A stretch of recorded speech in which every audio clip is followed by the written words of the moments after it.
Hi, this is Chase Masterson, and you're listening to Mark Who 42. How cool is that?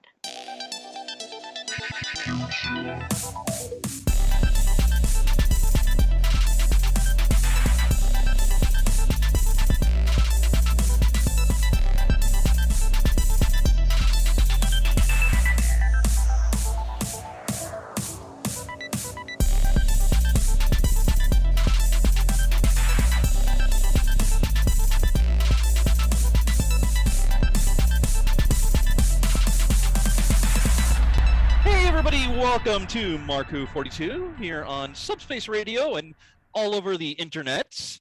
I'm your host for today, Eduardo M. Freyre.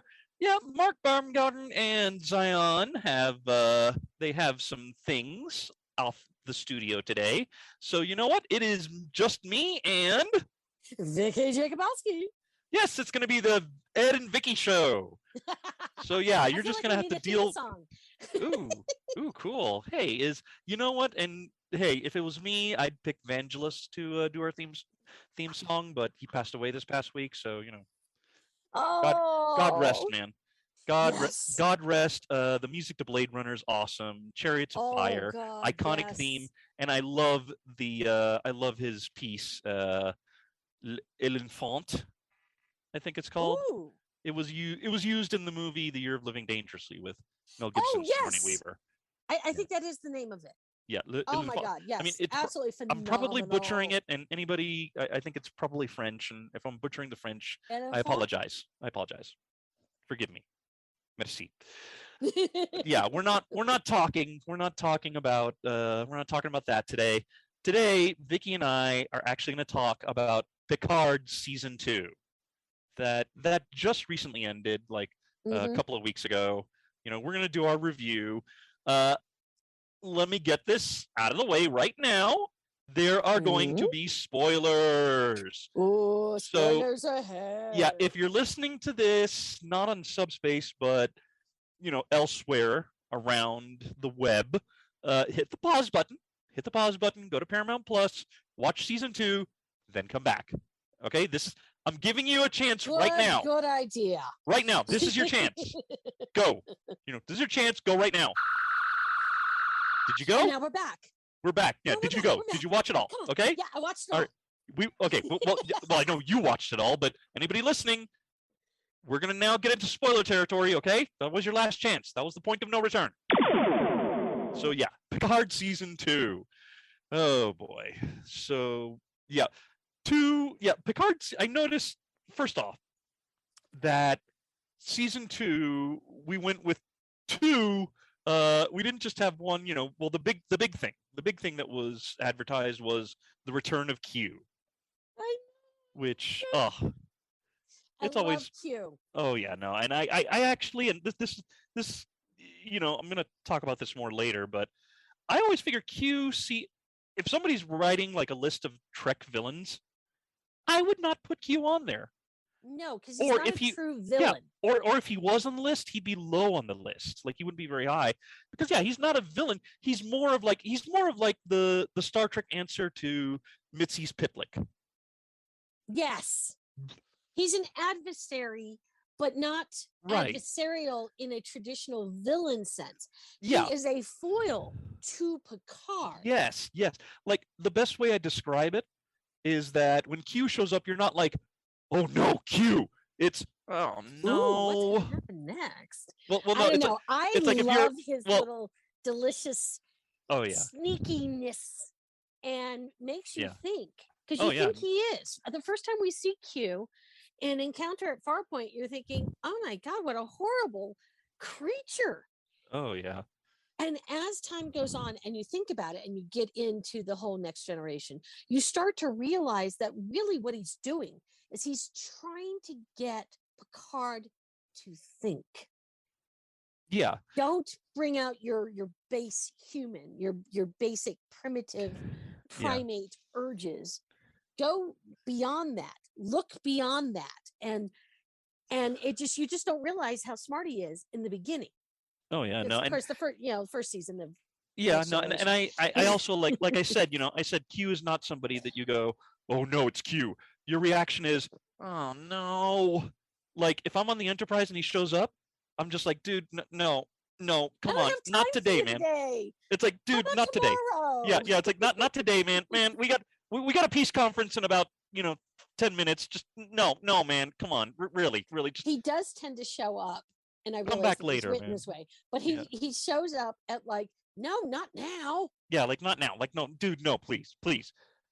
Q is just like, mon ami, Picard or Janeway. It's like, no, come on, no, we got a supernova right outside the window. Like, no, man, no, come on. But like, yeah, Q is one of those characters that I kind of equate him with the Master in Doctor Who, where you have, although sometimes the Master is just flat out evil. Yeah. But there are some times where the Master is more of an intelligent being as opposed to an evil being. And it's like, it's the perfect antithesis to the Doctor. And Picard, with being far less evil. Yeah.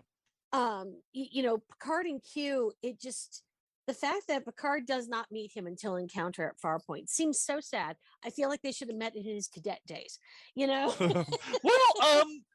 I we guess got close. Did. We got close. We did get close. Yes, yeah, we got close. Right. We got close to it. Not quite, but yeah, we got close. But yeah, I agree.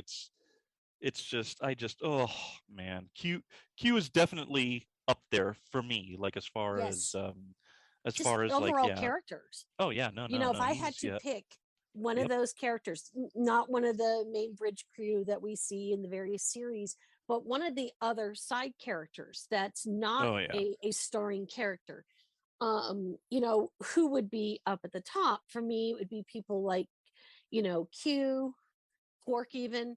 Although sometimes he feels like more of a starring character than a side character. Well, he's on. I think we could call him starring because his name is in the opening credits. Oh, that is true. There you go. Yeah. But then, like Gareth Garrick, yeah. Oh. It just, you've got these characters that come and go in the series, sometimes more than one series. Yep. And they give us such richness, and I just put Q way up there. Oh yeah, definitely. And I know it's like we have the Q and then even Guinan. They were the two return. Yes. The two big things that were teased about this season. But I noticed that this season had two. I don't want to say tropes. Two plot ideas that we get in Trek, and kind of had them both together, because we had a couple of episodes in not the mirror universe, but a dystopian alternate world. Yes. The one where it's like humans first, humans take over the galaxy. And then we also had time travel. They time traveled to, I guess, I'm going to call the time they traveled to, what was it? The 2024. 2024. So I like to call that, traveling to the day after tomorrow, because we're in 2022. So we're, yeah. So we had both of those. I know online there were some people who were kind of not wanting like a time travel thing. They were kind of like, why didn't we do more sci-fi stuff? Why was it time travel? But I thought it was kind of cool. And I love the way that Picard points out so many times. Oh, remember when the Enterprise did this? Hey, remember when Captain Kirk did this? Oh yeah. And it was just like, I appreciated that, because he's not only is he pointing out the Easter egg that if you are a Trekkie, you should hold it. That looks really familiar. Yep. I know when we did this last, I kept saying that, oh my God, it's going to be just like this. And then Picard goes, oh, just like he did. Yeah, okay. Yeah, just like him. And I like that, because I felt intense connectivity with so many of the past series that we've had since 1968. Oh, 67. Yeah. Well, not to mention, it's not trying to be all like, nope, this has never happened before. Nope, this is completely original. Acknowledging that, this has happened before. Yeah, they've slingshot it into the past before. Because let's be honest, there has been so much that's happened in the various versions of Star Trek, including the now 3 animated series, that if you look at all of that and the new Kelvin timeline, there's so many things that have happened. It makes it a little difficult when people say, oh, but I want something original. Well, I'm going to tell you, it's probably been done. Yeah, it's like okay, thousands of hours worth of Star Trek. Yeah, it's probably been done in some fashion somewhere. So instead of it just faces it head on. It just goes, okay, we're going to do this. We're going to acknowledge that we're repeating this. Yep. And we're going to do it better. Yep. Like, oh, I remember reading when the Enterprise D, found a phased cloaking device. It's like, oh yeah, it's like, yes. Yep. It's like, yeah, you want something original, but at the same time, it's like, at least if you're going to do a rehash, at least acknowledge that, oh, this has happened before. Right. Maybe even, if it was, if the previous time it didn't work very well, even say something. It's like, yeah, but from my remember, we didn't have such a good time doing it. Oh, but don't worry. It's, 10 years later and we have these, multiphasic shielding. It'll work this time. It's like, I hope. Yes. Yeah. I will say this, if I have any complaints about the two plot lines that we had, the two little plot devices that we visited, I would have actually liked to have seen maybe one or two more episodes in the dystopian timeline. I would agree with that. And that's where, there was when we so were much, talking to Zion earlier, when you have it down to 10 episodes, it makes it harder to bring some of those things in, because I would have loved to have seen that dystopian world fleshed out a little bit more. Yeah. Especially because they dropped. Yeah. I mean, they dropped a reference to General Sisko. And I just remember the discussions on social media. It's like, wait, is this Ben? Is this Jake? Is this right? The kid that Sisko had at the end of DS9? It's like, and then of course you have Martok's skull in Picard's little skull collection. You had, it's one of those things. It's like I just I had a realization, which is, since Discovery started, we have not had any Klingons anywhere, at least that I've seen. Like, Discovery had the Klingons in season 1 and 2, but then they haven't shown up since Discovery's been in the future. You're right. We really Picard hasn't had the Klingons. Yeah, Picard hasn't had the Klingons. Well, we know we're going to get them in season 3 when Michael Dorn comes back. Oh yeah, which actually even gives me a little bit of curiosity, because it's like, okay, what happened? Is he going to the Klingons? Well, and also it's like I find myself going, okay, since Discovery redesigned the Klingons again, is Worf going to look like the Worf we know and love with some gray hair? Well, or are they going to? Are they going to? Well, as they said in Discovery, though, as they were leaving behind the cult they were following at the time, they were going back to growing hair and not shaving, and that would then give us the appearance of the Next Generation Klingons, who also explained why Klingons looked different when they were interacting with humans, because we didn't want them to know what we really look like, as was explained in the Trouble with Tribbles interwebbing thingy. We don't talk about that with outsiders. Yeah. Yeah. It's like, they acknowledged it. They acknowledged it. Exactly. But it's like, well, we're just going to have to wait for the answer for a little while longer.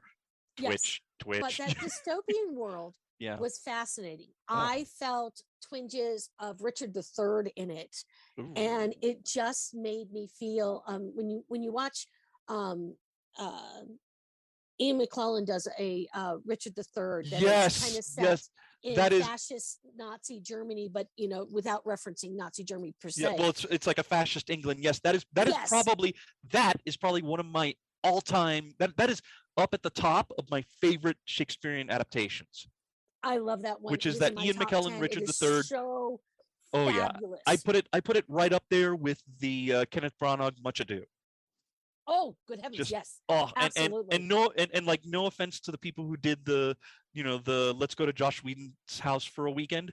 That was cool too, but I'm sorry, but the Branagh version Branagh version leaves it in the dust. I'm sorry. I gotta be honest. That said, though, I do like their version of Sigh No More.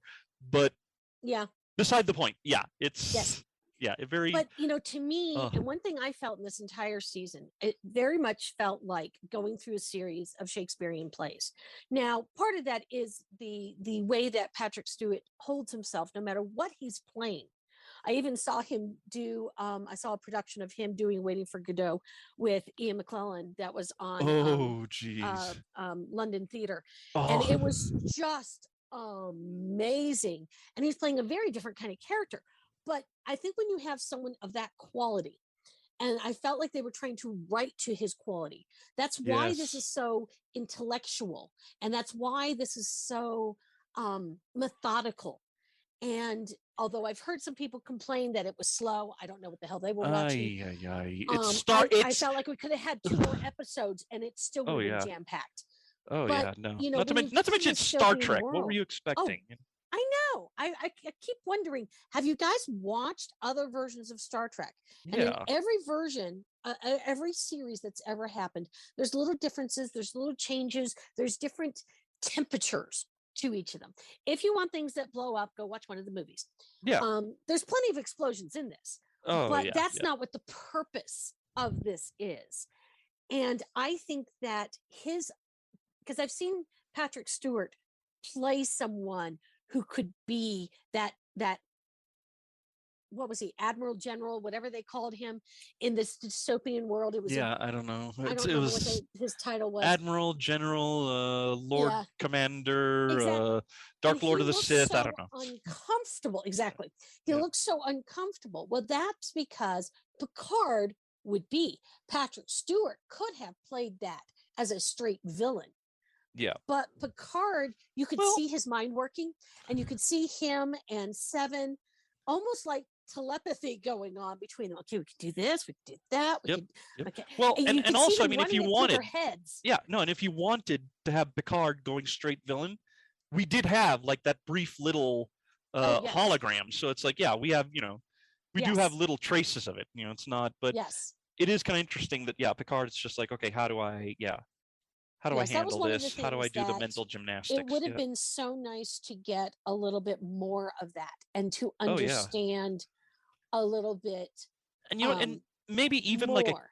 Maybe even a cameo from like somebody else, someone not part of the main cast, to just kind of show like maybe they run into I don't know, O'Brien, and he's just scared spitless, at Picard, and it's just having Jean-Luc looking and being like, this guy is an old friend. What did I do? What did I do in this world? Right. That like instead of I would have loved a little bit more exploration of, because I mean that was juicy. That was juicy. That simply by changing our viewpoint of things ever so slightly, not solving. And I am a greenie. I am a tree hugger. I have the card. But seeing how, by not fixing the things wrong with the planet, by not moving forward as a species, we keep reverting backwards. We've seen this in human history all the time. So it kind of makes sense that when we finally start going out and exploring the universe, instead of exploring, we do what, our predecessor explorers did, which was more of enslavement, less of exploring. And it just, talk about how that one moment in time, we talk about the butterfly effect in so many things. And it's just, it is fascinating. And I would have loved just a little bit more of that, another half season or something, or half episode or something. Before maybe they leave. Just another hour, maybe. Or maybe even, hey, if anybody from IDW is listening to this, let's have a comic. Let's have a comic that takes place in this crapsack universe. See what other stuff, what stuff did we miss? What stuff happened? It's like that's one of the things. That's one of the things I love. That's one of the things I love about having all this spin-off media is we can explore this. Let's explore it. I want to explore it. And appreciate, because you can't have everything. And hey, give me another medium where you can kind of show me where this fun thing is. And hey, if anybody needs if IDW, if you need a writer for this, I know somebody who'd be a great writer. Yo. His name is Eduardo. Yep. See. He'd be absolutely fabulous. Oh, please stop. My ego is big enough as it is. Oh, it's okay. I'll knock you down to size tomorrow. No, my wife will do that. She keeps me that's humble. true. That's why we have her. She keeps me humble. And that's why we love her. Oh yeah. But geez. Yeah, no, that would have loved to have seen this evil universe, more on this evil universe. Yes. Also, I gotta love. I know that Guinan only, well, at least Whoopi Goldberg was only in it for a brief time, but man, it was good to see her. It was good to see her, and I love that they were able to just pick up where they left off. Like two old friends seeing each other. Just pick it out. That was nice. That was nice. And you know what? And I honestly, I don't mind as much that she wasn't as, she wasn't like in it as much, because I mean, if you think about it, Guinan always works best as like an advisor, a Jiminy Cricket, a conscience. She can't. It's like spoilers, honey. She can't be there too much, and but I have to say that her counterpart, I believe her name is Ito. She was phenomenal. Oh yeah. I felt like she grabbed the essence of Whoopi Goldberg's Guinan. Oh yeah. And absorbed that. So when you watch her, you feel like you're watching a young Whoopi Goldberg. Oh yeah, yeah. And it's like, totally believe it. I didn't even mind that, because I know that we saw Whoopi Goldberg as Guinan in Time's Arrow, which took place like late 19th century, early 20th. Yes. And but she was also much younger then.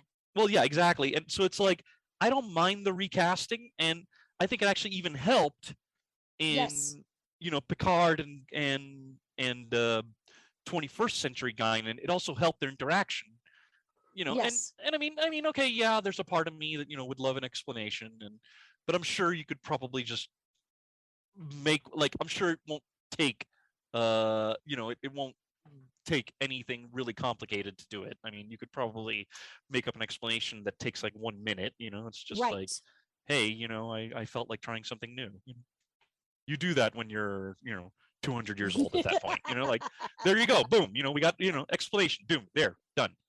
Yes. It's I mean, and if we never find out, all right, I mean, okay, I would have liked it, but I'm not gonna cry too hard. No. I mean, I might be, but yeah, great seeing Guinan. I mean, honestly, I'm glad that she was able to come back. I really am. And it would have been, we're still talking about the dystopian time. It would have been interesting to see her in that time. What is she doing? That would be the one character I would have loved to seen, because where would she have been hiding out, or would she have just washed her hands of humankind and says, nope, not going to play this game? Yep, I'm out. I'm out. Yeah, because she didn't feel like, where in yesterday's Enterprise, she could go to Tasha and say, I shouldn't know you. It doesn't feel right. Yeah, it was appropriate. It could be done. It could be done well. Whereas in this time, she, it's almost like, can you find one person worth redeeming on this planet? Can she? Well, can she find? Yeah. Can she find? Could she find an ally? Could she find Picard? Could she find Picard and tell that he's not right? He's not Picard, drinking the he's not drinking the Kool-Aid. Picard would have been the Picard of that world would have been he would have put her to death. Yeah. Or, at least, at the very least, maybe like he would have either, or even just like had her, maybe had her, imprisoned, and just like, as long as you keep me in drinks, you get to live. I don't want to hear what you have to say. Like, there we go.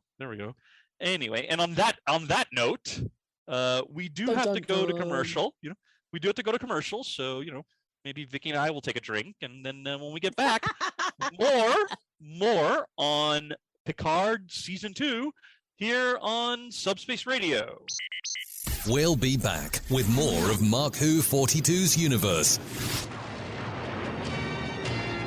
By the power of Grayskull, I command the jaw bridge.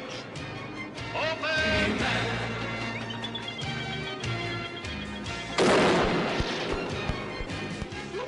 The Powers of Grayskull series will cover every episode of all 4 Masters of the Universe cartoons, Jordan Optimus Solo and myself, TF2 and Mike, as we tell tales of Eternia, discover the myths of Etheria, become masters in space, and finally Masters of Grayskull. We'll have a commentary on the Secret of the Sword film, and a few other special episodes. You can find this 125-episode-long podcast in iTunes and on the web at geekcastradio.com. By the power and honor of Grayskull, we all have the power. Yeah, I hope I didn't miss anything exciting. You are listening to Mark Who 42's universe. Hey everybody, welcome back to Mark Who 42 here on Subspace Radio. I'm your host, Eduardo M. Freyre, here with Vicky Jakubowski. It's the Ed and Vicky Show. Woohoo! Yep, you're just stuck with the two of us. Sorry, not sorry. But hey, you know what? Cheer up, because we've been talking Picard Season 2. Yep, Season 2 just ended a couple of weeks ago or so on Paramount Plus. No longer CBS All Access.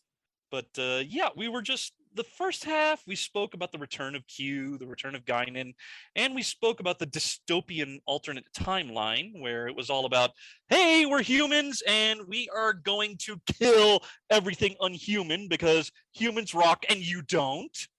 I guess that's the best, that's the nicest way I can put the philosophy of the dystopian timeline. That's like the nicest way I can do it. That's a good one, yeah.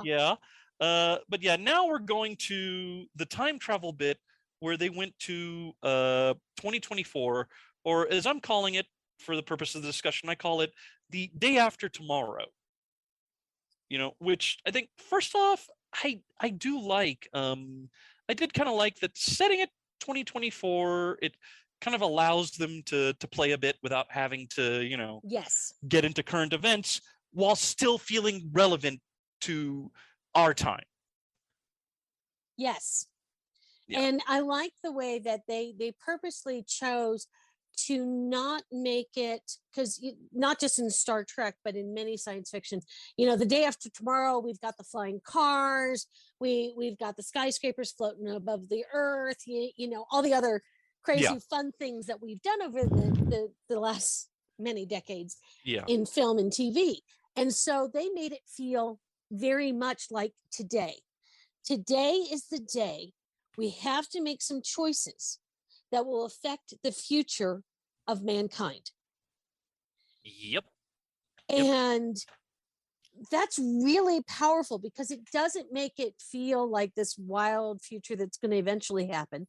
Because, you know, we have... Or not, because, you know, then we get to the time described in the thing and it's like, where's my flying car, man? Where's my hydro pizza? Where's my hoverboard? There's some things in The Next Generation, which of course came out in the 60s, and they would use years like the 80s and the 90s, and of course, you know, we've now lived through those. We apparently missed those. Yep. Well, we missed the eugenics wars. But did we?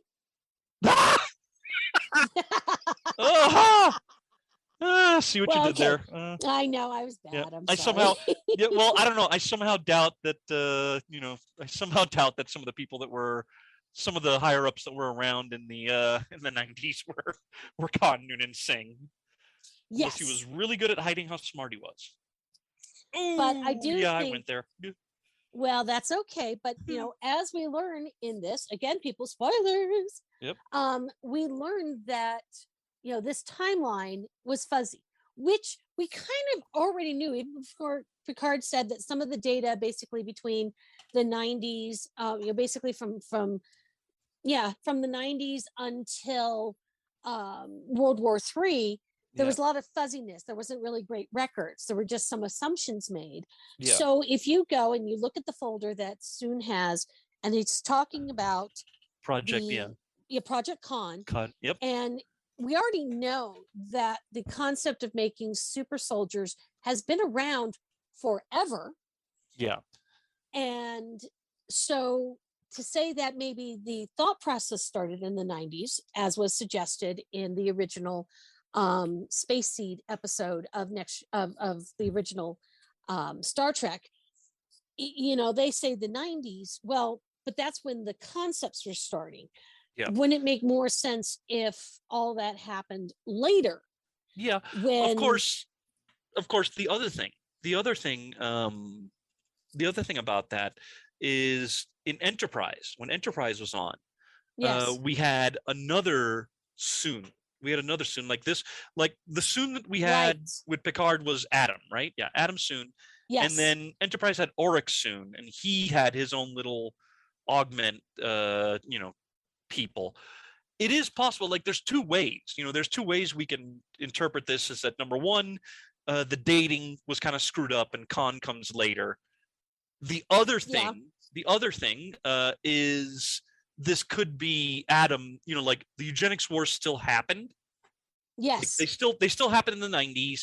What Adam is digging up is that after the eugenics wars, all that research and all that stuff kind of got put aside, and here's Adam bringing it back. It's like, right, which also kind of explains why everybody, the panel that he was talking before, which had Leah Thompson, always glad to see her. Oh my God, that was so fabulous. That was a beautiful cameo. Oh yeah, but it's like, yeah, that would explain why the group he was talking to were like, yeah, no, cool idea, but pass, because they're kind of thinking back to 20 years ago or so. Right. So it can go either, like, it's one of those things that it could go either way. Yes.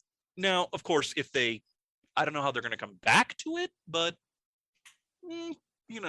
I think that will be interesting to see. And I'm very excited because that's been a running theme through every version of Star Trek is I call it the getting too big for your britches. We as humans occasionally get too big for our britches.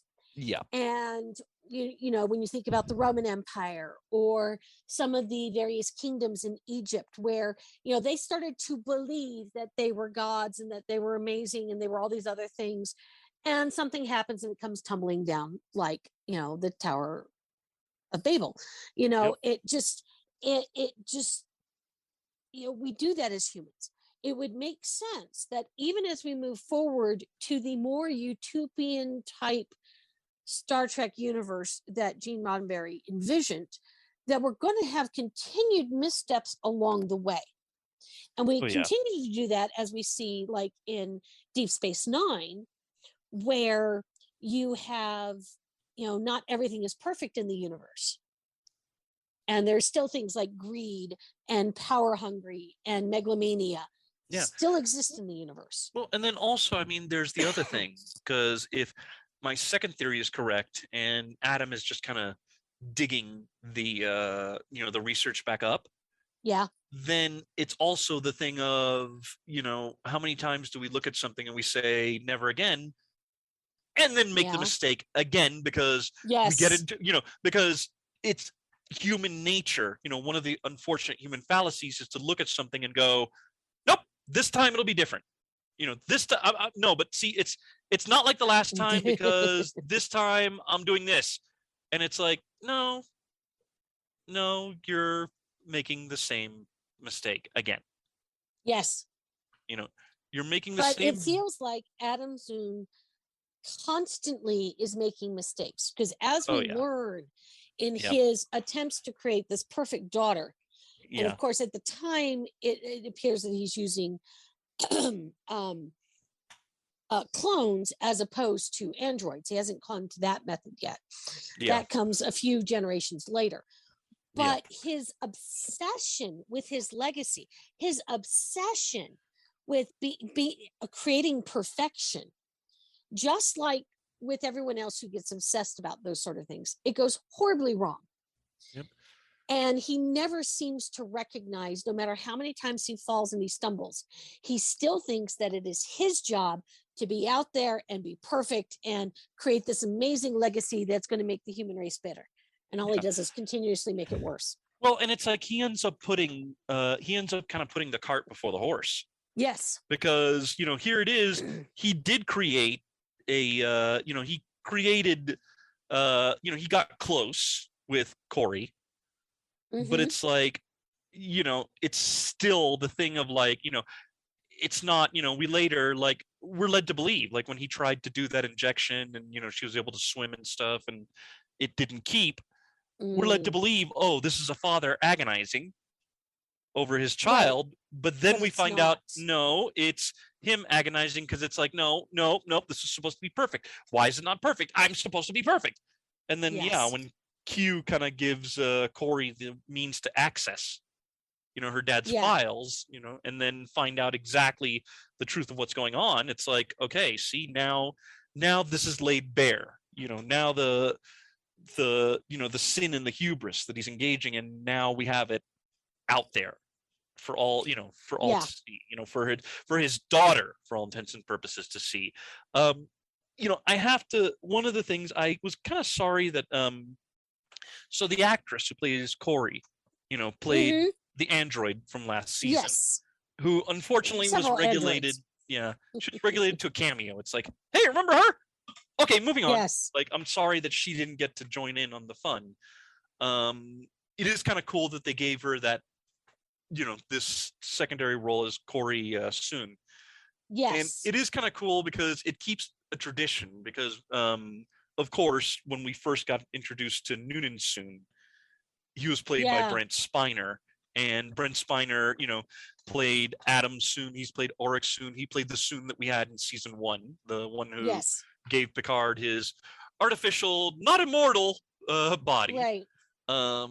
So it's like, it kind of keeps the tradition of the Soong family keeps creating their stuff based on a certain image.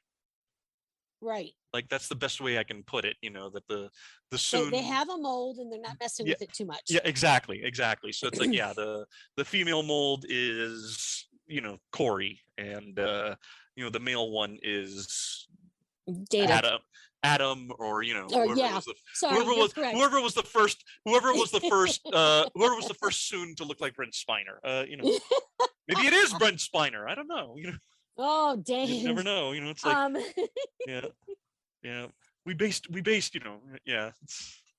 one of our ancestors played a robot on TV. We just went with that. Well, but of course, how meta. I do. I find that character. What struck me is how truly human Cora is. Yeah. And how her own father, her creator, however we want to put it,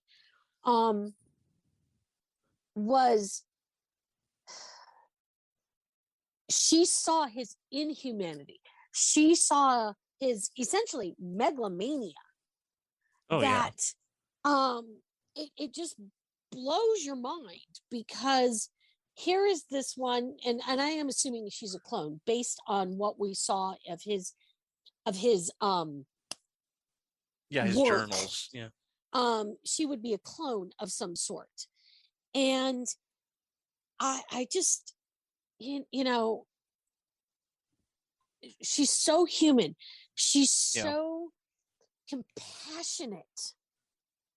And I think that is so perfect, that here's this person who basically lacks compassion, lacks humanity, and he creates the perfect human. Yeah.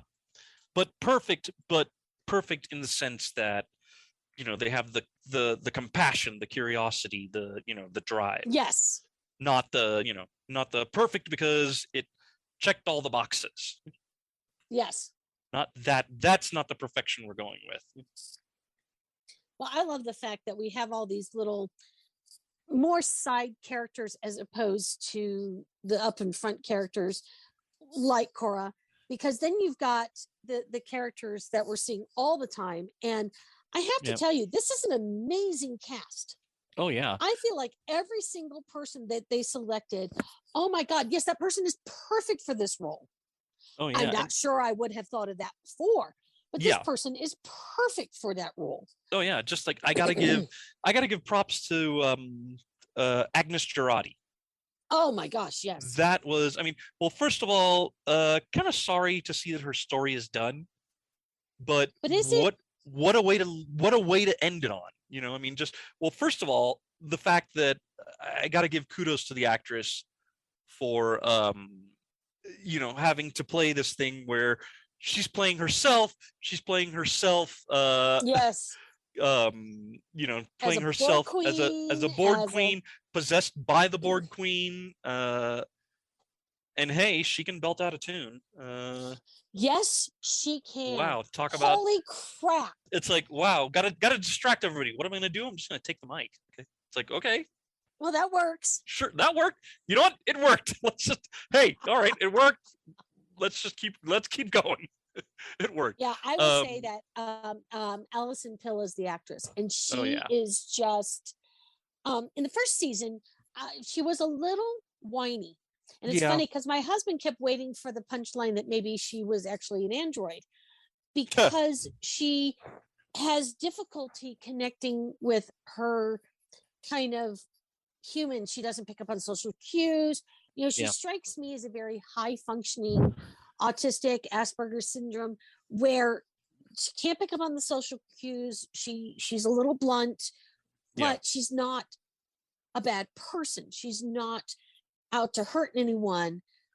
And her connection with the Borg Queen. Now, I heard some people in some reviews deride the fact, oh, the Borg Queen's lonely. If you had been part of a collective, because we saw this in early parts when 7 of 9 first separates from the collective and is part of Voyager. Yeah. She's talking always about being lonely, because you imagine you have, it's kind of how, you know, to use the stereotype of, so you grow up with your family, you have everyone in your house, and then you go off to college or just to move out or whatever, and suddenly you don't have, I grew up in a household with multiple brothers and sisters, and I had to share a bathroom with them. And of course, I never share a bathroom with anyone anymore, because I do not want to be part of collective. Thank you very much. But it was weird. For example, I only knew how to cook for a family of 7 to 10 people. I had to learn how to cook for 2. I didn't know how to edit. So I can understand and empathize when you go from coming from a collective, and the Borg Queen was connected to all of it. Yep. She felt it all. She took it all in. Her family was always talking to her. And then suddenly you couldn't call your mom. Yep.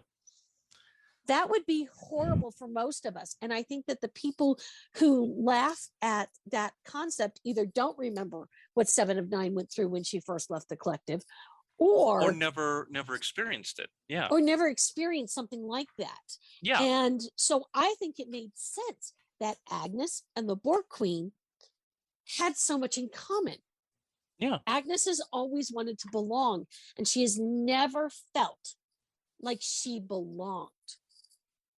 And although, do I think that the Borg Queen had complete malice in her heart? Yes, she did. But she'd never come up across someone like Agnes Girardi. Yeah. And Agnes is like, well, we're going to do this, but we're going to do this together, and we're going to do this my way. Ha! Yep. And of course, the Borg Queen's like, okay, yeah. If you, it's like, yeah, your way. Okay, keep thinking that, sweetie. Yeah. Exactly. But the fact that they were able to kind of merge finally, yes, you know, of a sort, is kind of cool. I would hope that this isn't the total end, that, you know, we get more of this, because the season did end with the idea of the Agnes Borg Queen coming to work with them, coming to say, hey, can we be a part of the Federation? We will figure out what this black hole thing is all about. That's like, okay, you have my interest. Like, let's see where this goes. I hope this does go somewhere. Yes. Because I want to see where it goes. I want to see where, what are you thinking? What are you thinking? Tell me what you're thinking. You realize that there's not a character in this series that doesn't have some sort of growth arc. You look at Rafi, who has lost so much and can't let Elnor go, and holds him back because she's terrified of losing anyone else. But she then has to get to the point where, when we get to the last episode, that she can recognize that you can love and you can let go and not lose something. It's never lost if it's still in your heart. Yep.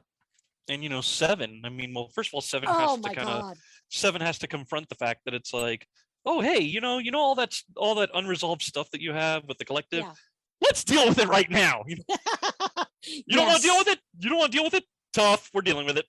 Now, I think Jeri Ryan is phenomenal. Oh, yeah. And I love from the moment the first season started and she came on, the first thing I said to my husband, I said, she finally had a say in the freaking costume. She hated the 7 of 9 cat suit that she had to wear with a corset. Ugh, yeah. She hated it. And of course, they added her for all the wrong reasons. Little did they know they actually got a real actress out of it. Yeah. And in this time, she got to be a real character, not just eye candy. And she was, no surprise, phenomenal. Jeri Ryan's version of 7 of 9 in Picard, I love, I respect, I would follow her into a black hole. Oh, yeah. Heck yeah. No, yeah, definitely. I mean, kudos to Jeri Ryan. And her dealing with that humanity when suddenly she didn't have the implants and how weird that made her feel. Yeah. And then, even when she got them back, she's like, no, that's okay. Yeah. I know what to do now. Yep. Of course, also, I mean, it's like, just the fact, the sacrifice of it, that, she didn't have the implants. She could just walk. If she really wanted to, she could just be like, nope, not going to do it because I'm finally free. But it was just like, no, this is something that I'm sure if Trish were here, she'd jump in on the joke. But it's like, yeah, for the greater good, she, she realized she had to get that back, and she was okay with it. She was like, no. But this time she had a choice. Yeah, exactly. And I think that's what made it so powerful. Yeah. Is everything she does in season 2 is she's making choices she didn't have when she was younger and when she was a child and she was collected by the Borg. And she was able to make all these choices and deal with all of this baggage she gets. Yep. And I want more of Jeri Ryan. Oh yeah. I hope we get to see her character again in season 3. Oh yeah. Because she's just so good. I've seen her in other things. And I really feel like, especially the first season she was in a Voyager, she was so held back. Oh yeah. She was absolutely held back in the first season. And even after that, she wasn't let go enough. I feel like she was totally reined in. Oh yeah. And you know what? Because I saw images of like an episode of Voyager where she got to wear the regular Starfleet uniform. Yeah. And I was just like, she looks fine in it. She looks fine. It's just like when Marina Sirte, when she got out of those outfits, and she had to, Deanna Troi had to wear the regular outfit. I noticed that, the circumstances in which Deanna Troi had to change into a regular outfit was when Jellicoe was on there, in Chain of Command. And even after he left, she's still in a regular uniform. And it's just like, that works. That works. I have no problems with it. She looks good in it. One thing, we do know there is another character and another actor that we're not getting back for season 3, and that's Rios. Yes. Thinking Love about Santiago. Santiago, Santiago Rios. Thinking about it, he got almost like when Kirk fell in love with Gillian Taylor. Only this time it's reversed. This time he says, "Nah, I'm going to stay here. I'm going to stay here." I'm kind of sorry that his life ended in a bar fight, but he's defending somebody, so that made sense. So it's like his life ended in a bar fight, but you look at what his life later meant. Yeah. If he had not stayed back, would we have had him? Would we have had all those amazing things that come out of that? It's because of him and Teresa creating this better world, and her son being absolutely responsible for all the amazing things that made the universe what it is in the regular timeline. Oh yeah, and you know what? And also, hot take. Don't get me wrong. I love Star Trek 4. It is one of my favorite Star Trek movies. Yes. But I am going to put Rios and his lady love. I am going to put their relationship higher than Kirk and Gillian Taylor. Yes. Because it felt a bit more real. It felt like Santiago Rios connected more with with her mission, with Teresa's mission, than Kirk playfully flirting with Gillian Taylor. Yes. Like I believe it. I believe it. Right. When we see the common cause. Yeah. But they seem to have a genuine respect for each other. Yeah. And that's a very good foundation for a good relationship. And then they went on to try and save the world. Yeah. That was meant to always happen. That was part of the timeline. He had to stay behind to create this better world so that we could have the Federation of Planets, so that we could have a better universe, so that we could have a Borg queen who wanted to work to help with this new phenomenon that has occurred. Yeah. And it just, I'm sold. Yeah, no, I'm sold too. And I even I will say, I mean, part of me is like, I'm sorry the phenomena didn't tie in more to what was going on, but just the fact that it exists and it ended up being a catalyst for one of the worst enemies the Federation ever had actually saying, you know what, why don't we work together on this? That's really cool. Yeah. Of course, I got to admit, there's another part of me that, like, having the Borg work with the Federation, there's a part of me that's like, I really hope we get to explore some of this, because, I mean, honestly, if it was me, I would be running the ball with this. I'd be like, whoa, how's it's like, it's one thing when we have, a former Borg, someone who used to be Borg being a part of the, being a part of things. Now, wait a minute. This is the entire race. I mean, it wasn't that long ago that we had the Battle of Wolf 359, or even when the Borg did a return engagement to Sector 001. You got to wonder how many people are like, wow, this is cool. And how many others are like, yeah, hell's to the no. These guys assimilated my granddad. The heck with that. I ain't going for that. I get that. But when we look in real life human history, there are many times where people have been blood enemies, have then come together and worked together. You see it in every century. Well, and we see it to this day, where people who you thought would never be friends are working together for a better good and put aside the differences. We're able to, we're able to be, we allied with the British during during 2 world wars, and they did at one point come and burn down the White House. So yes, they did. But we learned to forgive. We hugged it out. We're buddies now. Anyway, on that note, Subspace, our time here on Subspace Radio is coming to a close. Aww. But hey, we are, if you're listening to us on elsewhere on the internet, we are keeping going. So for those of you listening on Subspace, I have been Eduardo M. Freyre and Vicky Jakubowski. Yep, and we hope to see you again next time. We'll be back with more of Mark Who 42's universe.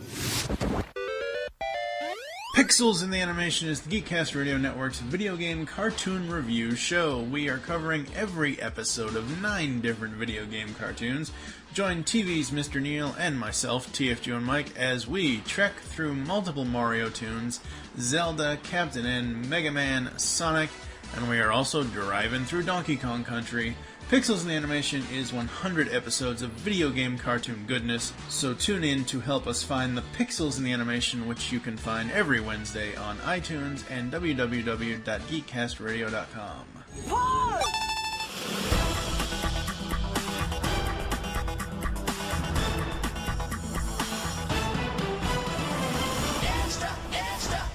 You are are you still here?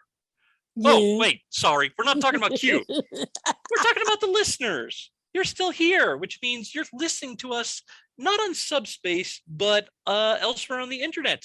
So, hey, glad you're still here, because you know what? We are keeping the train going. Talking about Picard season 2, which I think, Vicky, we've gotten to the consensus that it is not as bad as some people are saying.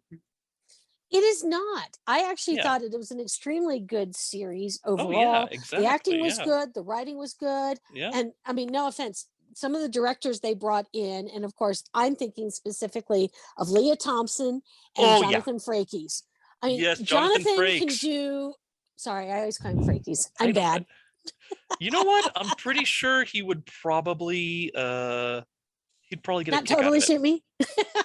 he'd probably just I'm sure he would. I'm going to take a wild guess. I'm sure that he would not be offended. I'm sure he would think that was adorable.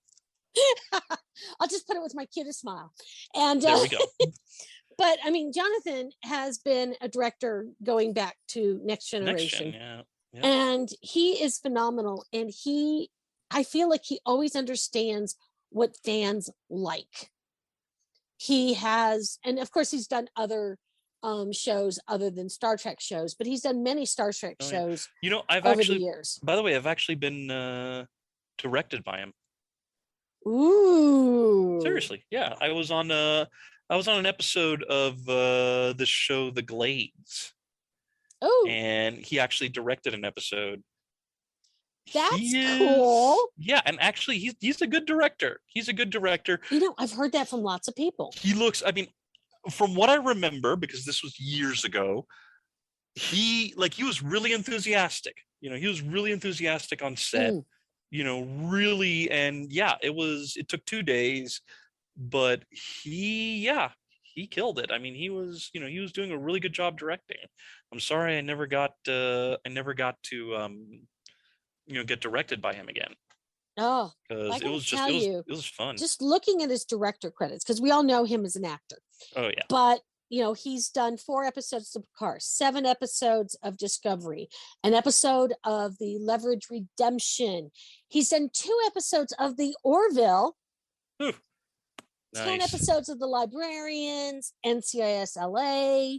Holy crud! Falling Skies, Agents of S.H.I.E.L.D., Burn Notice, Castle, The Glades, the original Leverage. I mean, my gosh, he has done, and this is why he's so phenomenal. I think because he's an actor, and not every actor makes a good director, but I put him in the same category as like Ron Howard, where it's someone who started as an actor and understands how actors can work. And then he can create, and I've actually heard other actors talk about him this way, where he helps you find your character and helps you build upon that and create that nuanced. You know, he's not one of those directors that just barks orders. He's like, okay, I'm really trying to get this part of Geordi. I'm really trying to get this part. And he understands the characters. He's a director who I feel does his homework. And he doesn't have a vision in a vacuum. I've seen some directors who I want it to look like this, regardless of what's the words on the page, regardless of the actors, regardless of reality sometimes. I mean, you know, I love Stanley Kubrick, but I'm so glad I never had to work for him. I love his movies. I will watch his movies over and over again, but he is a scary dude as far as directors go, because he's very myopic and he doesn't invite people into his processes. He likes to scare the crap out of you and then film it. And well, he did that, didn't he do that with Shelley Duvall? Yes, he did. Yeah, he did, and she pretty much gave up acting after that. And I would have too. But then you've got people like Jonathan who and he does such good work. I mean, I can't tell you over the years how many things I've watched. And I'm like, directed by Jonathan. What? Oh my God, that's why it was so good. And I think he brings out the best in the writers and the actors, making it even that much better. You know, he's the salt seasoning to whatever there was before him. I love it. I love and it. And then Leah awesome Thompson, I didn't know that she did directing. I was like, yeah, she's directed some episodes of the Goldbergs. Yeah, and it was like, well, I think I missed this. What the heck? And I remember when it flashed across the screen in the first episode of Picard that she directed, I was like, I wonder. And then, and then in a later episode, she's actually in it, but Jonathan directs that one. And I'm like, God, she's really good. She's kind of sneaky in that you don't quite you didn't think of it that way. And then realizing she's actually done a whole bunch of other shows, and she's really talented, and not just as an actress. And here's somebody who was part of, they called it the Brat Pack back in the 80s, of those actors who were coming of age back then. And I just think that she is a hidden talent. And again, she did an amazing job. I think that I enjoy this, but I think that I view things a little differently. You and I both have a pretty broad palette. Yeah. We like a variety of things. And if someone grew up only watching maybe Next Generation or Voyager, or even joined in during the Kelvin movies, it's possible that they don't realize the range that is in Star Trek.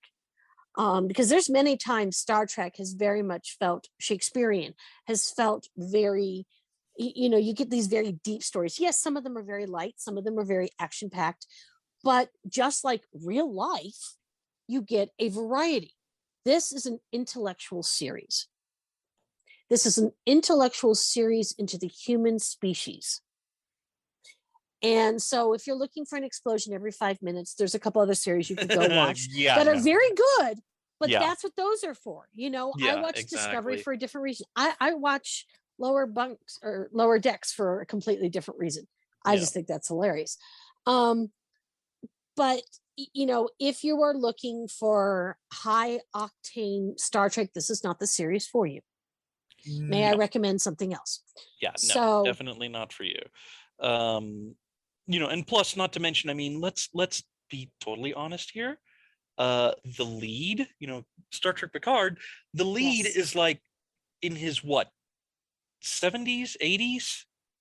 What are you? It's it begs the question. It's like, okay, given how old the the lead character is, you kind of have to manage expectations.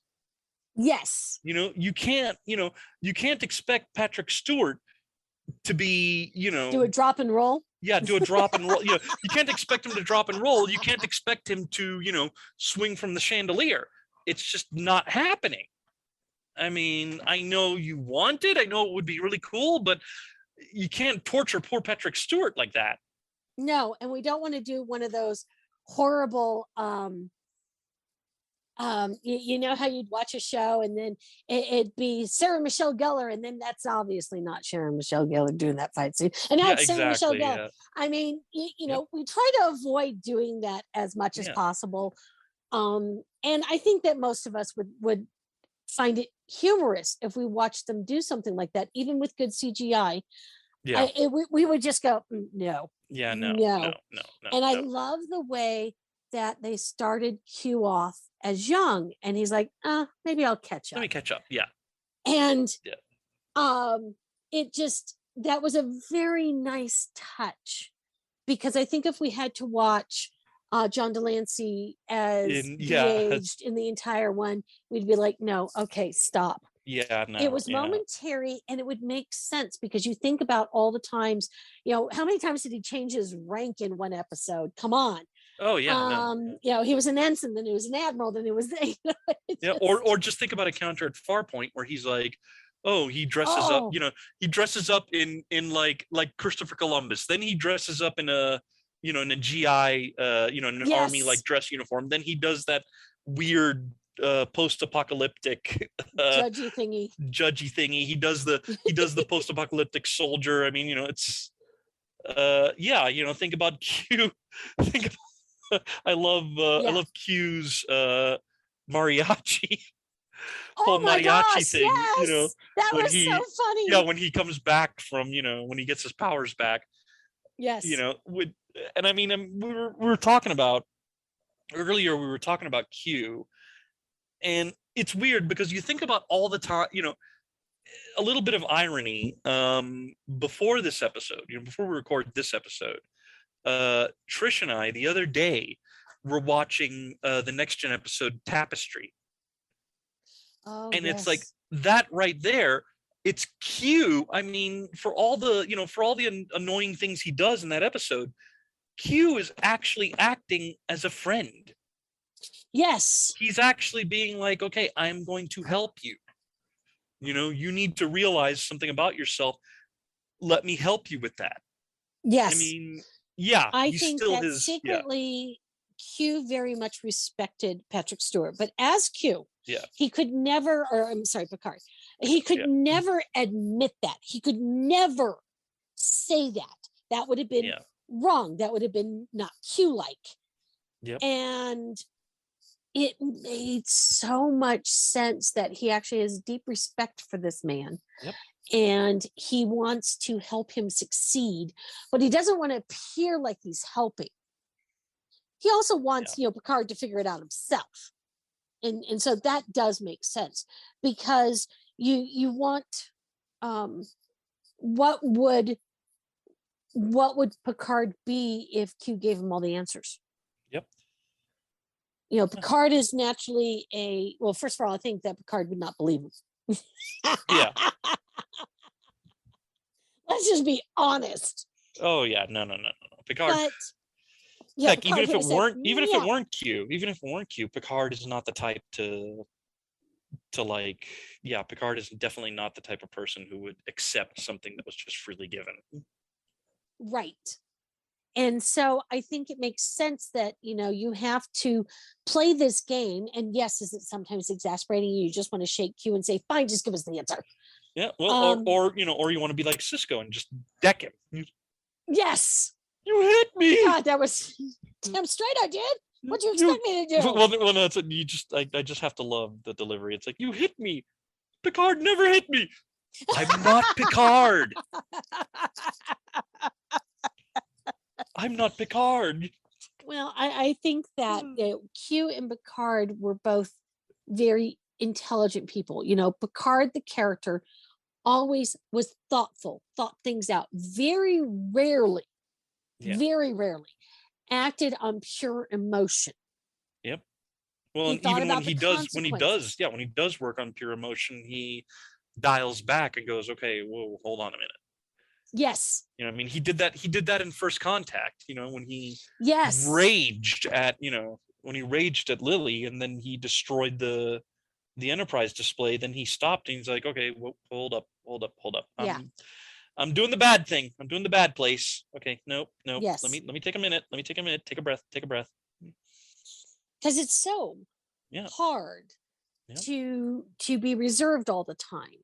But I think because he is naturally, and I did hear one person talk about, it seems to make sense that Picard enjoys, the holodeck and all this kind of play acting, or like he's trying to teach Shakespeare to Data. And it just, when you see his mother and her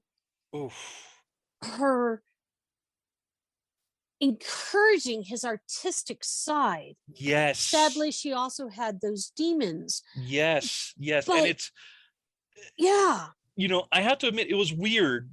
It was weird that they went with this, but at the same time, I find myself like saying, you know what, actually, it's interesting because it does take this was something new. This was some new thing in the Picard family history.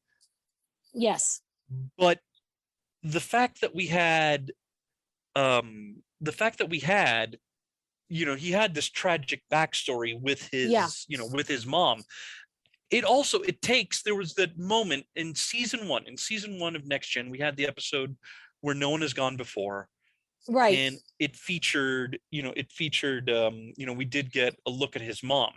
He runs into his mom as he's, and it's like, now all of a sudden, that scene takes on a new context. Yes. Like, instead of being about, having, it's Picard getting to experience his mom the way that he wanted, the way he never got. And he even tells the other characters, I used to imagine her older.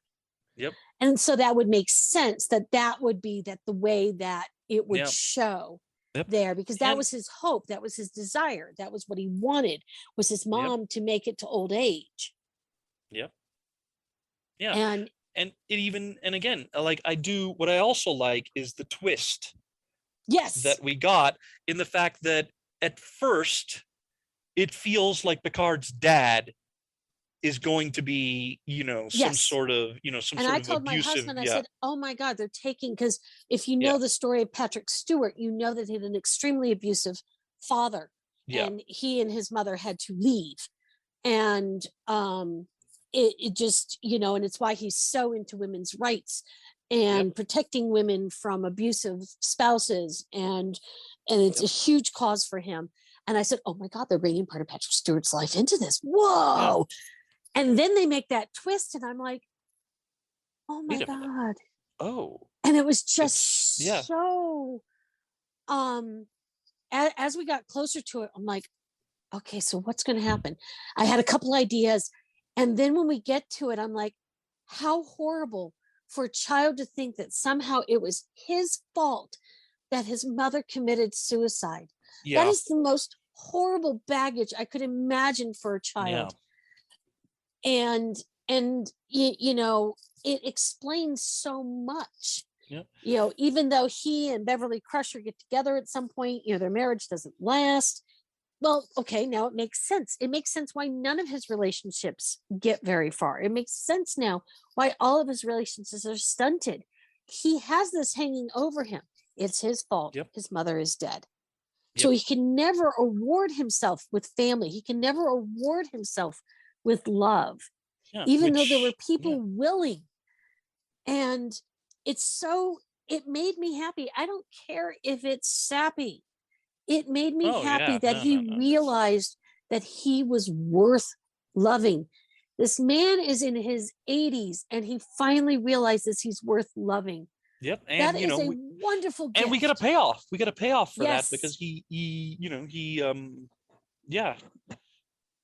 basically expresses his feelings towards that, trying not to get the names mixed up, because I know. Yeah, the Romulan woman, he finally comes out to her and is like, I love you. And there's another amazing actress. She plays two characters. Laris is her in Picard's time. Yes, Laris. And Talon is the character in 2024. Yes. Yeah. I had to look it up. Yeah, no, and I'll say this. I'll say this. She, man, I think she's like what, 50? She's like 50 or 60. She's like, she's actually in her. She's in her 60s. She would be 61 this year.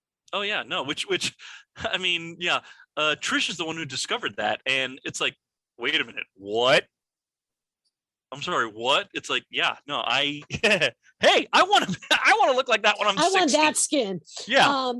But it's like, wow, okay. Phenomenal. Oh, because she plays two characters.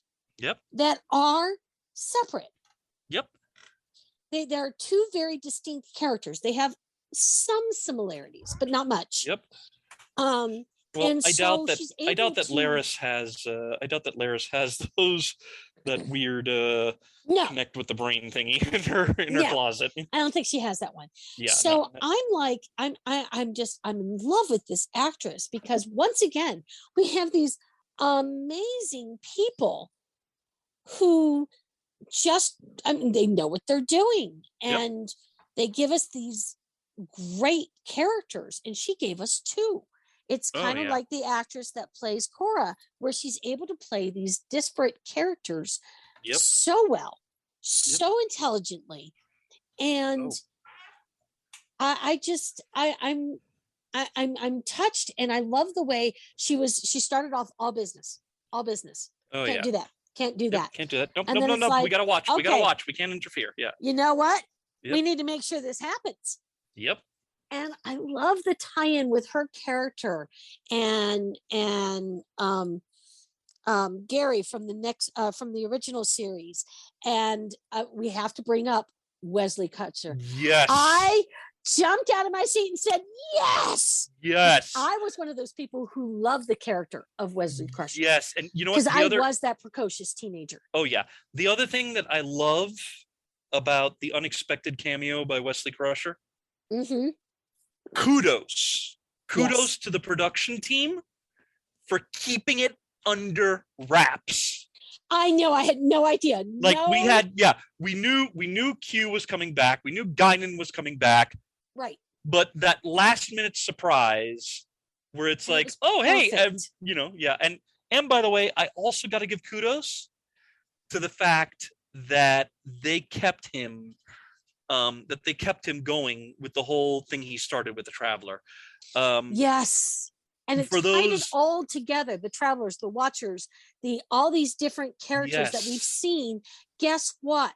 They're all part of the same group, which I bet also reflects with the I can't remember what they were called, the Time Police from Enterprise. It's those all guys. Connected. And now that makes perfect sense to me. Yes. And how do you find new ones? You recruit them just the way that Wesley was recruited. And he did that character beautifully. Yes. He was confident. He was calm. Yes. He was everything that I think Wesley Crusher would look like. And oh my God, I was so happy. And you know what? With that. I was so happy.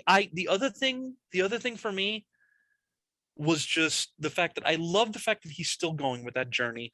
Yes. I don't know if you realize this, but Wesley was supposed to have, ended up not being so.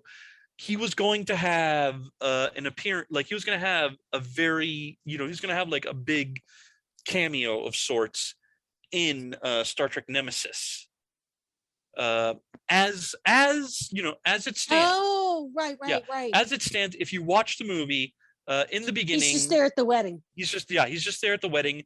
His stuff got cut. There was going to be a scene where, during the reception, Wesley was going to be talking about how he was going to be a part of the Titan crew, and he showed up in dress uniform. And it's just like, it seemed like, oh, okay, well, we're just going to abandon the whole Traveler thing, and we're going to abandon his growth. I'm so glad they didn't. But I have heard that the creators have said, well, okay, that was him in undercover. When we see him in the wedding scene, and he's wearing a uniform, he's undercover as a Traveler, as a Watcher. Yeah, I did. Well, I did also hear that I don't think it was the novelization. There was one. There was like an ad. I don't know if it was there was somewhere. I'm trying to remember exactly where, that he actually was invited to the wedding. He showed up at the wedding, but he showed up in the nude. And when he was told that it was not like a Betazoid wedding, he got like a change of clothes. I like that answer. That's good. So yeah, that's a good, really I like good. that answer, because it's like, okay, yeah, he's a Traveler. He kind of came, he came Traveler-esque. But it was her wedding, so I just assumed. Yeah, he just assumed.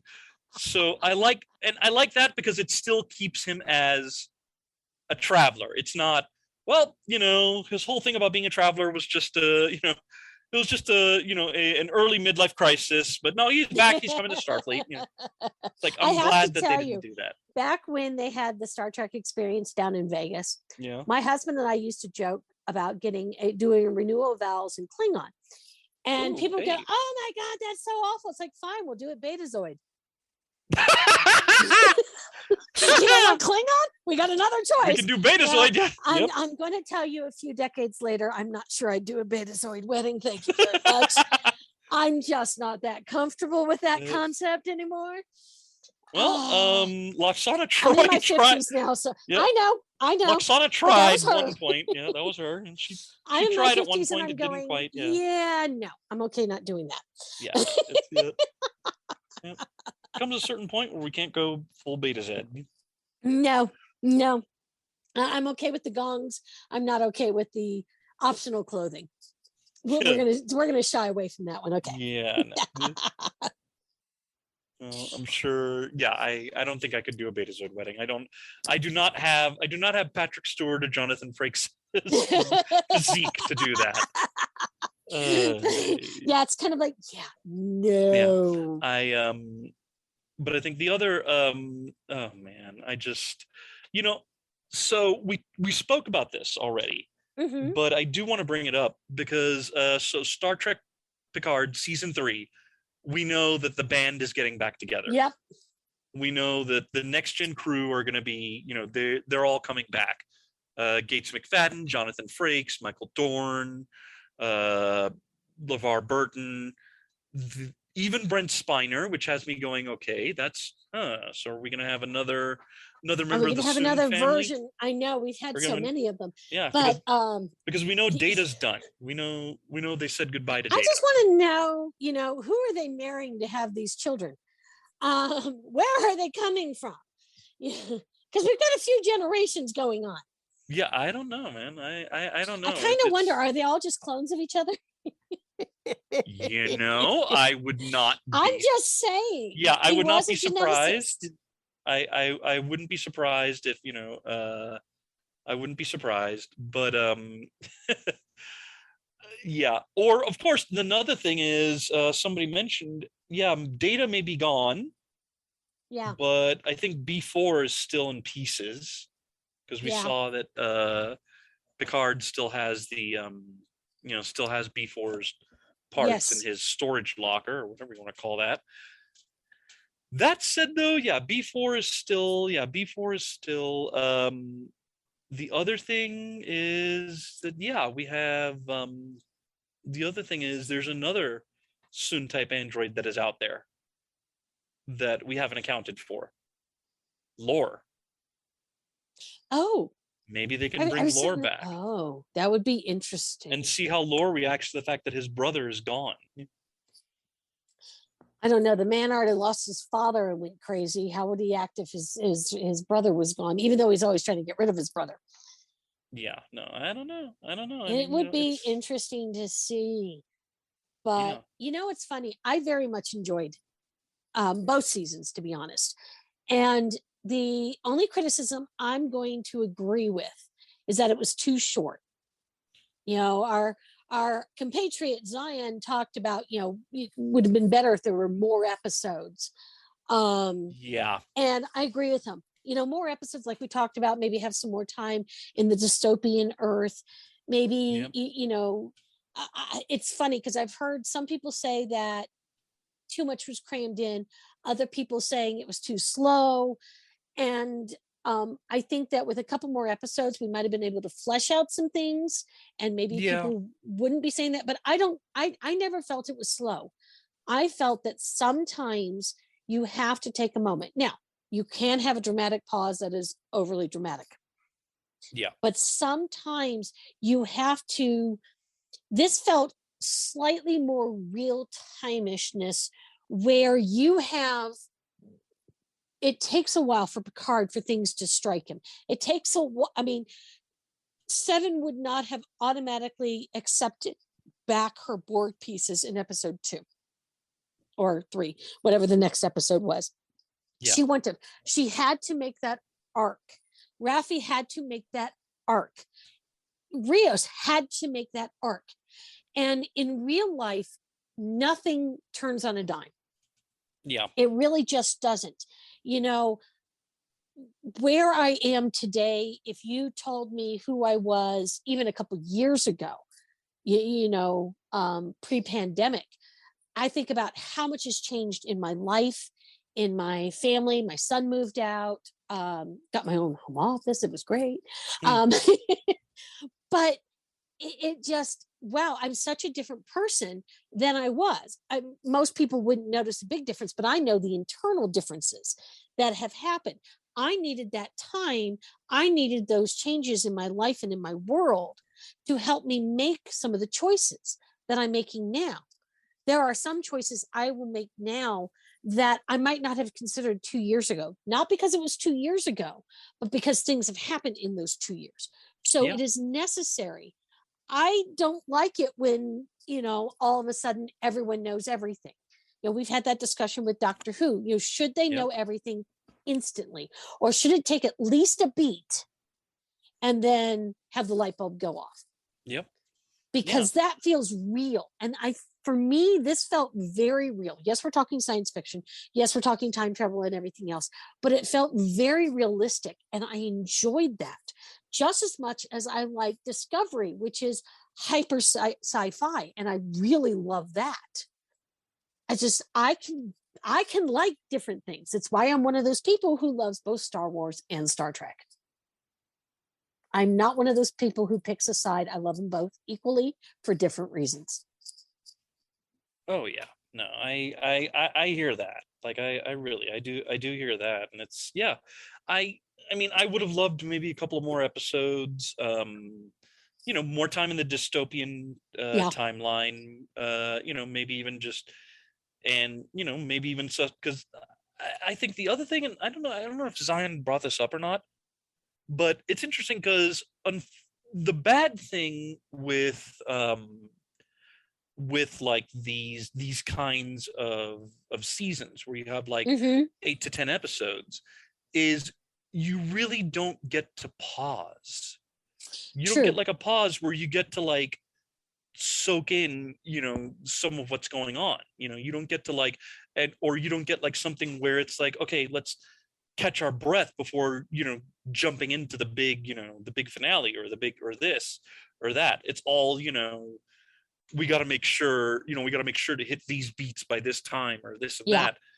So it's kind of a shame. Like we can't have like an episode, like for example, when Next Gen was around, we had the episode where Picard went to Risa, and it was just Picard trying to have a relaxing vacation. Yeah. We can't have that. Like, we can't, we couldn't have just an episode of Raffi and Seven, running around LA and just, soaking in 21st century and just, right. And we just had like to do maybe it in seeing, snippets. We had to do it, where sometimes they had to tell us something someone said, or, there was only so much they could show. There's only so much they could say, because then you would require a couple more shows to be able to flesh that out. So while I absolutely agree that would have just made it even better, I'm still giving it an A-. Oh yeah, because no, me too. Definitely. It just, and we ended up binge watching it. I watched it with my husband. With our crazy schedules, we haven't been able to sit down and watch stuff, and so I've been watching all this stuff without him. And I'm like, no, you got to sit down and watch it. So we started it up, and over 2 days we watched the whole thing. Nice. We are night owls, so it was fabulous, because it was like, oh, damn it, we really should go to bed. It's 2 a.m. Okay, tomorrow, same bat time. Yep. No, I unfortunately having to deal with having like 5 days a week where I got to deal with a bunch of second graders. I can't night owl it. Yeah, my lawyers sometimes feel like second graders, but I love them. and I can close my door, so you can't do that. Yeah, no, I can't. No, I cannot. You can't lock them out, honey. That sounds, that sounds beautiful. That sounds I would love to be able to close them. If I could get, some sort of promotion that would allow me to do it, that would be great. Unfortunately, no, I don't think I'd be qualified to have that sort of thing happen. Seems nice. It's a nice dream, but not gonna happen. But I really recommend this to even people who don't normally like sci-fi, because it has such a gritty realness. I think that people would enjoy it who haven't watched a lot of sci-fi. But then I also love the fact that they do an amazing job with Easter eggs. They have so many Easter eggs. I think I probably saw like 50 videos, and some people had part 1, 2, 3, 4, and 5, because you can't hit them all. And I love it, and I appreciate them for remembering the fans going, oh, remember this? It's like, oh my God, yes. Yep. Because I enjoy that. It's the same thing that, the MCU does, that I absolutely adore. That, okay, you try and make it palatable for people who are not necessarily fans, but you don't forget the fans. Yeah. Thank you for doing that. I think the creators, and I think that, Eugene Roddenberry has done his father proud in encouraging all this new stuff that has come out, whether it's Discovery or Lower Decks or the other animated one, that name I can't think of. Prodigy, thank you. Prodigy, and then of course the brand new one. Strange New Worlds. Yes, I've not watched which, it yet. You know what? I've seen the first. I think we're already on like 3 episodes, but seen it all. And you know what? Yeah, I know we're probably going to do a review of it, once the first season's out, but it feels so much like it feels like it's probably the most classic Trek of everything that we've had like so far, but it still feels fresh. Oh, well, now I'm really excited to watch it.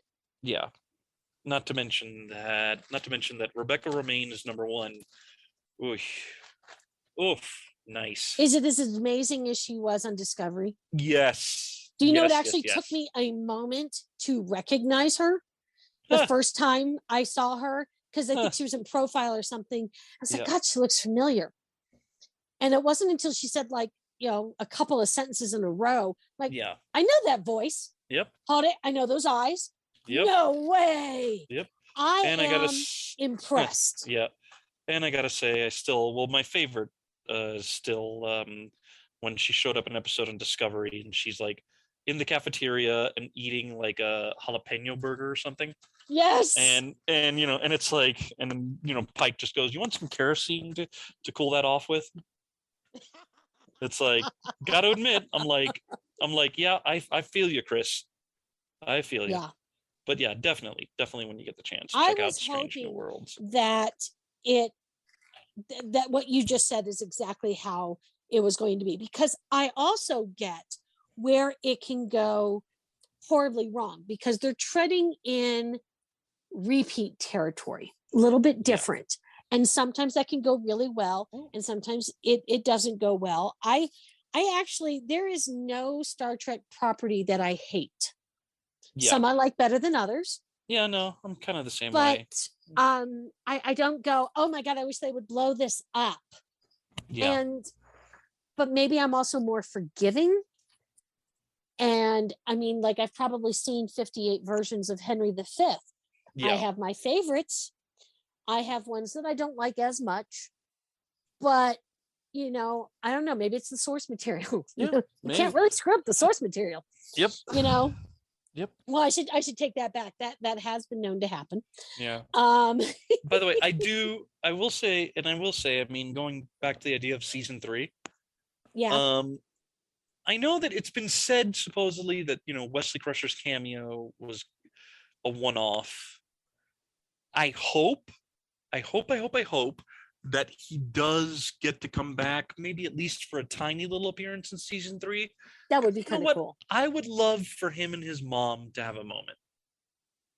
God, that would be so nice. Because when's the last time she's seen him? Yeah, exactly. Possibly the wedding? The wedding, yeah. So it's like, just one little moment of, one little moment where, they get to have, even if it's just, a brief little, hey mom, type of thing, just have like a little reunion.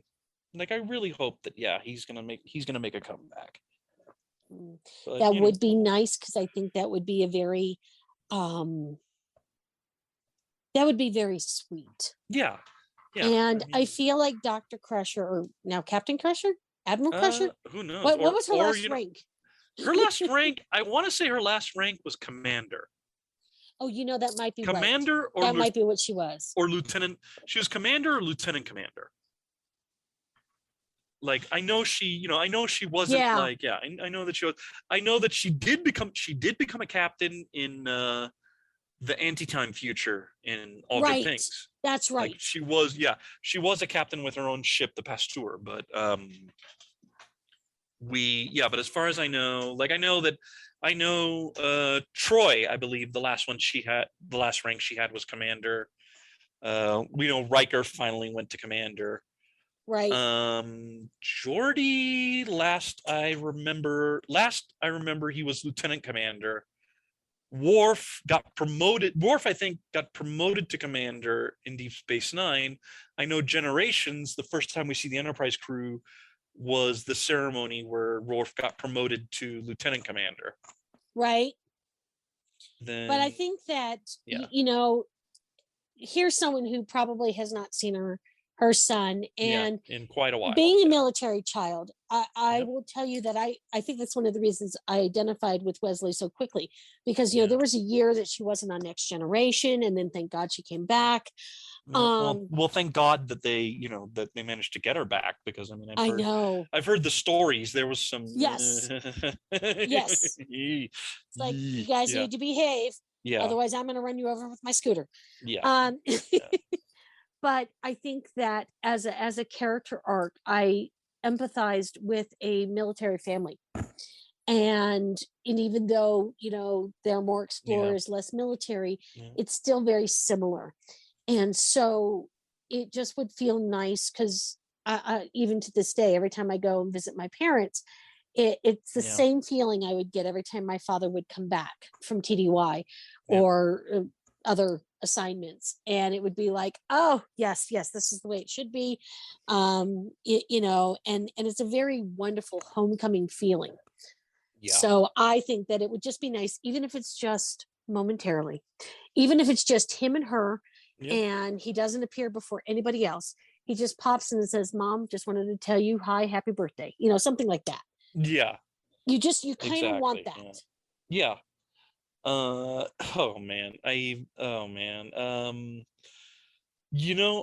would not mind, while I don't, I love the cameos and appearances, though a part of me doesn't, the part of me wants to try and remember that this is Jean-Luc Picard's show.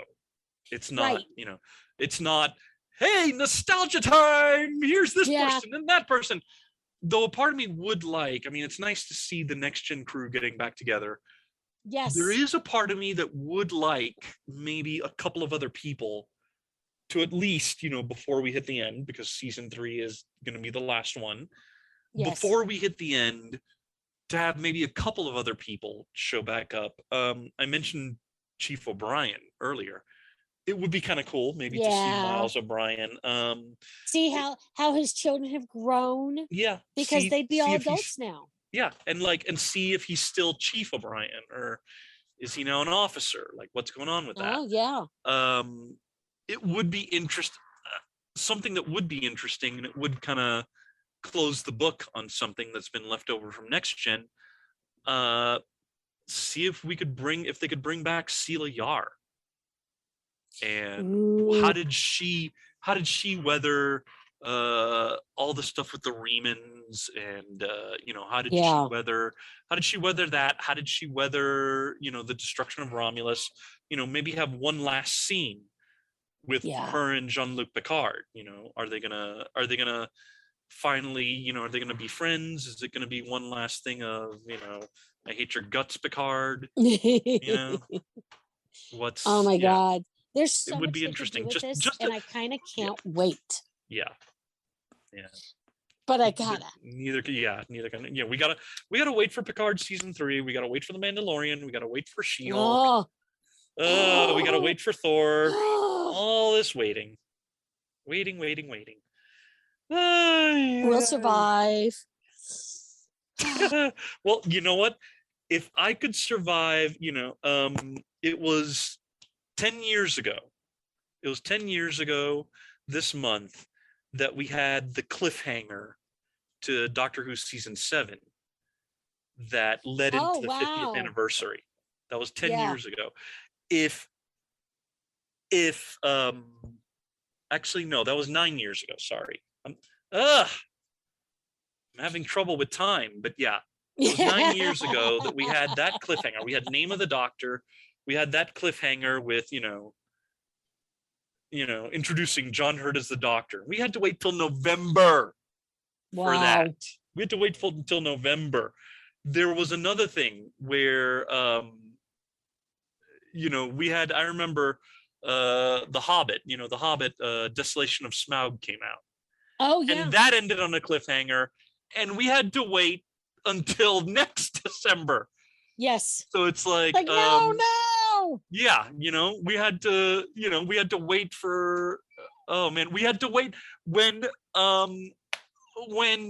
Time of the Doctor came out. Uh-huh. We had to wait after Capaldi regenerated. We had to wait for that. So it's like, yeah, it's wild because of course you and I can remember back in the day when you'd watch a TV show, you'd have to wait week after week, which was already killer. And Yep. God help us when they had that week where they had that filler repeat episode.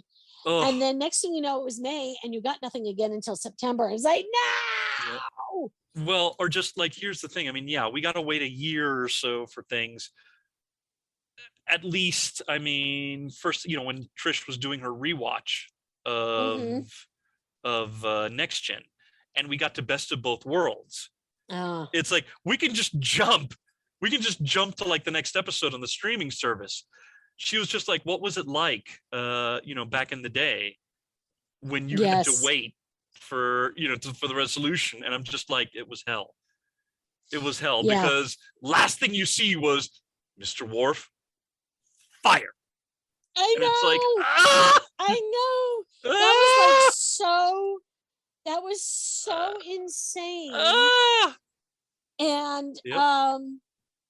It felt like an eternity. Yes. Yep. Between those two episodes, and it was only a couple of months, but it felt like a lifetime. Yes. Yeah. So. It was just or just how long did we have to wait when the late lamented Game of Thrones? Yeah, I believe it or not, I never got into that one. I'm an Anne McCaffrey, not a George Martin. Okay. So. Well, it's like, here's the thing. We had a really Game of Thrones. There was an interesting sort of cliffhanger because wasn't there like a year plus between the last two seasons? Something like that. But one of the things between a couple of seasons, here's the thing, between a couple of seasons, there was a cliffhanger where one of the main characters was assassinated, Julius Caesar style. He was stabbed by his buddies. That happened in the books. That was one of the cliffhangers of the books. Okay. The book that cliffhanged on that has not had a continuation. And we're talking like a decade or so ago. And it still hasn't been followed up on. When they got to that point on the show, that was the season ending cliffhanger. And we had to wait, even when the season picked up afterwards, we had to wait, I think, until the second or the third episode of the season for that to get resolved. Oh, that's painful. Yeah. I do love streaming. We did binge watching. Yep. I am absolutely guilty of that. Yep. And I'm gonna do it again in season 3. Oh yeah, sure. Yeah. I'm not waiting. I hold it all up and then I watch it all together because I'm not a patient woman. Yeah, no, you know what? I feel you. One of the things I'm streaming is the TV series Young Justice. That one of the first things I did on Twitter, one of the first things I did when I joined Twitter was I joined in. I did the hashtag about bringing Young Justice back. So when it was like, hey, Young Justice is back, I'm just like, yes, victory. And it's on HBO Max, and it's like, okay, all right. But yeah, basically I don't, it comes on Thursdays. When I get home from work, I watch it. I'll be working in the kitchen, washing dishes and stuff. I will have it on because I am not going to wait a day or two. No, I will not do that. I will not do that. No, sir. No, thank you, sir. Oh boy, things have changed over the years. Yeah. Where before it was like, tough, you're waiting. And I suppose it could be worse. Because how many things have ended on a cliffhanger and then it was like, canceled. So you're like, great. Twitch. Like, I know there was there was a show. There was a show in the 90s. This was like 95, I want to say.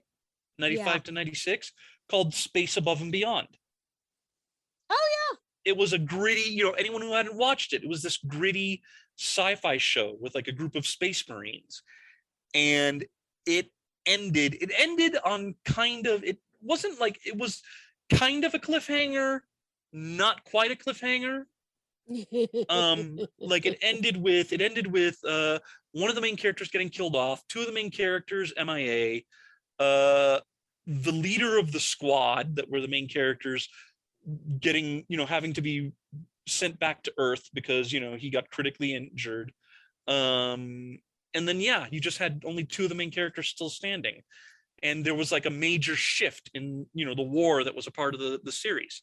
So it's like one of these things, it was a bit of a cliffhanger, but then it wasn't. It was kind of this open-ended ending that was just like, war is hell. We're just going to go out and do it again. But it's like, it would have been cool to see if maybe it could have continued. So, I know, but there's so many things like that we feel. And I think that Picard is giving us that nice little Next Generation ended, then the movies, and of course Nemesis was not terribly great. And we're gonna give this Picard. I mean, let's see if maybe season 3 gives the Next Gen crew like their proper send off. That would be awesome. Their proper one last ride. Yeah. Hey, everyone in Paramount, remember the fans. Yeah, remember the fans, and remember we didn't really like Nemesis. Like they already fixed one of the things with Nemesis, right? In the sense that season 1 they gave Data like a proper send off. Right. They gave him a good send off. They gave him, they let him go right off into the sunset. Right. Hopefully now the Next Gen crew will be able to do the same thing. I think they will. Like have a proper farewell. I mean, yes, we already had a nice farewell for the TV part of things with All Good Things. We need now we need this for the people. Yeah, we need this for the people. Yeah, we need one last thing to because the original series crew got Undiscovered Country, which was it was perfect. It was chef's kiss. Yep.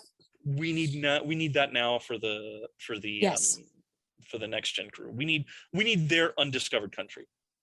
Well, I think this is a great way to end our discussion, which I've had a blast. I just had an absolute blast chat with you, darling. Definitely, man. We are. Oh yeah, definitely. This is definitely. I mean, I'm telling you, we should have another Ed and Vicky show. Yeah.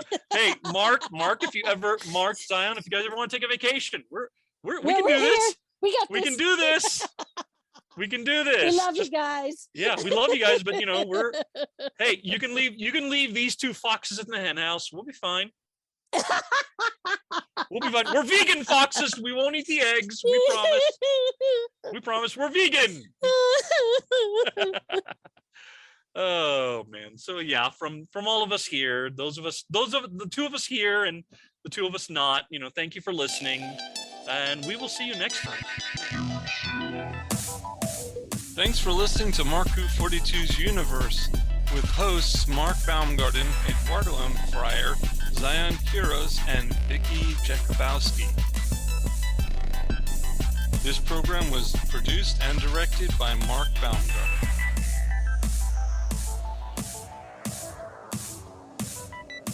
If you'd like to get in touch with us, please go to our Facebook page or email us at markwho42s.universe@gmail.com. You can listen to old shows at our website, markwho42.com, or even our YouTube page, markwho42.